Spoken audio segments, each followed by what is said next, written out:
बाळू, पहिलीच्या वर्गापासून 10वीच्या वर्गापर्यंत शेवटचा नंबर तू सोडला नाही. 11वी 12वीला सुद्धा पहिला नंबर तू सोडला नाही. अरे पहिल्या नंबराने पास होणारा बाळू आहे ना माझा, अशी छाती अभिमानानं फुलून जायची माझी. 4 घरची दोन्ही भांडी जास्त करायची, 2 घरची त्या ठिकाणी शेणकूर जास्त करायची. अभिमान वाटायचा मला. कोणत्याच संमेलनात तुम्हाला बोलवलं नाही याचं मला वाईट नाही वाटलं. तुला माझी लाज वाटायची याचं मला वाईट नाही वाटलं, कारण मला एक डोळा नव्हता. अशी म्हणणारी आई आहे दादा. आणि ते पुत्र बाळूने वाचत असताना खाली एक मजकूर लिहिला होता, तुला माझी लाज वाटायची ना बाळू, कारण मला एक डोळा नाही म्हणून. पण ऐक ना, मला एक डोळा का नाही?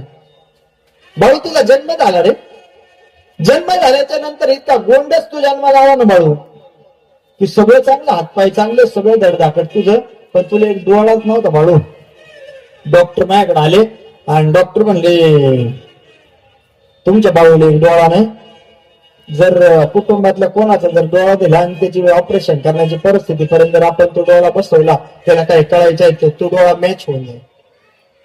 मी क्षणाचाही विचार नाही केला. म्हातारी माझे काय 10 गेले 3 राहिले. मी क्षणाचाही विचार नाही केला बाळू. मी विचार असा केला की माझा पोरगा नाही, 2 डोळ्याने हे जग पाहिलं पाहिजे.